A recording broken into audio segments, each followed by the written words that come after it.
کسی مجبوری کے بغیر کسی عذر کے یہ بچی کو زندہ دفن کرنا نہیں تو اور کیا ہے، بچیوں کو قتل کرنے کے،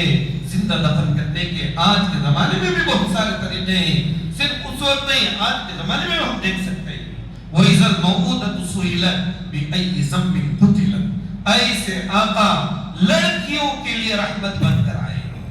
آپ نے فرمایا جس کی دو بیٹیاں ہو ان کی تعلیم اور تربیت کا نظام کرے، اچھی پرورش کرے، ان کی ذمہ داری پوری کرے،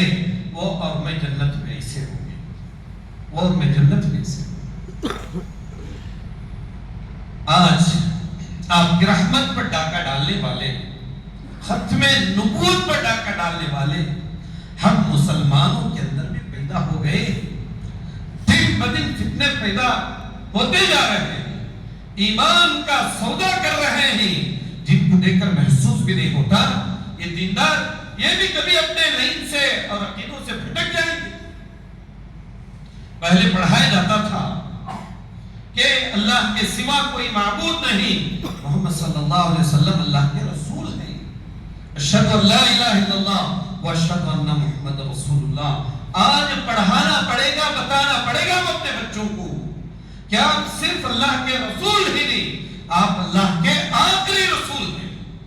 آخری رسول ہیں۔ آپ نے فرمایا کہ میرے بعد 30 بڑے بڑے دجال نکلیں گے، کلہم یزعمون انہم نبی، ہر ایک کا دعویٰ ہوگا کہ وہ نبی ہے، وہ سب کے سب فإنہ کذاب، وہ سب کے سب جھوٹے ہیں، انا خاتم النبیین لا نبی بعدی، میں نبوت کو ختم کرنے والا ہوں، میرے بعد کوئی آخری نبی نہیں آئے۔ 2 3 4 5 سال سے علماء بتا رہے تھے کہ شکیل بن حنیف کا فتنہ پھیلتا جا رہا ہے، اس پر غور کرو، توجہ دو۔ ہمارے نورانی مسجد کے علاقے میں سربنڈا پاڑلیا دو نوجوان ملے، ہمارے پورے علاقے کے علماء اور ذمہ داروں کو اللہ جزائے خیر عطا فرمائے، آ کر ایک علاقے میں ٹہر کر اس علاقے میں کئی نوجوانوں کو بھٹکا رہے تھے، دیکھیں تو دیندار ازار ٹکنوں سے اوپر، پیشانی پر سجدوں کے نشان اور سروں پر سنت کے موافق ٹوپی،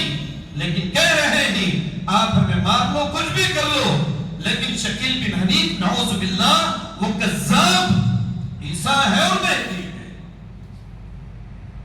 عیسیٰ اور مہدی ہے۔ یہ فتنہ ہمارے مسجدوں کے اندر آ چکا ہے، پتہ نہیں کہ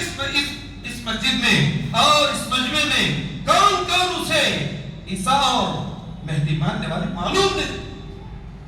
عقیدوں کی حفاظت کرو، آپ صرف نبی ہی نہیں، رسول ہی نہیں، انبیاء کے امام ہی نہیں، آپ خاتم النبیین ہیں،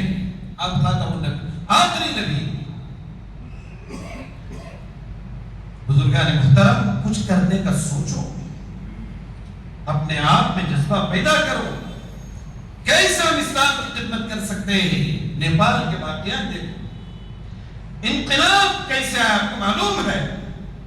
ایک 20 سال کا نوجوان جو طالب علم تھا، اسٹوڈنٹ تھا، وہ کھڑا ہوا، پوری حکومت کو بدل کر رکھ دیا۔ ایک نوجوان،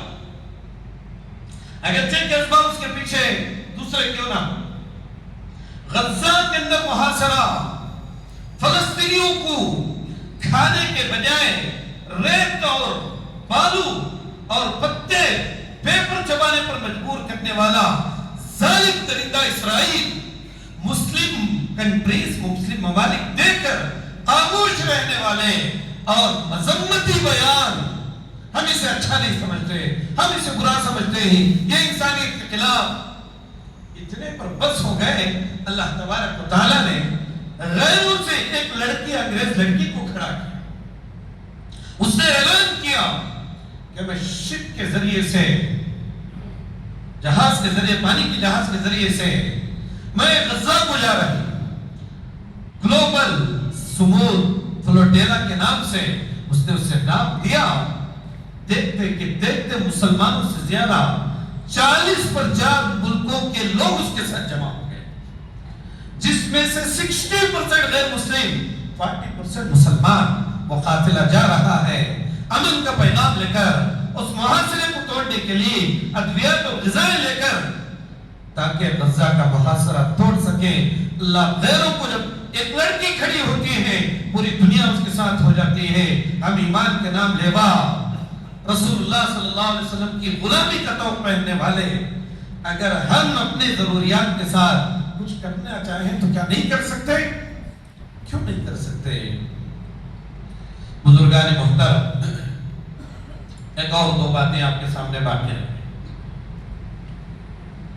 دیکھیے، ایک تو وقف بورڈ، وقف کمیٹی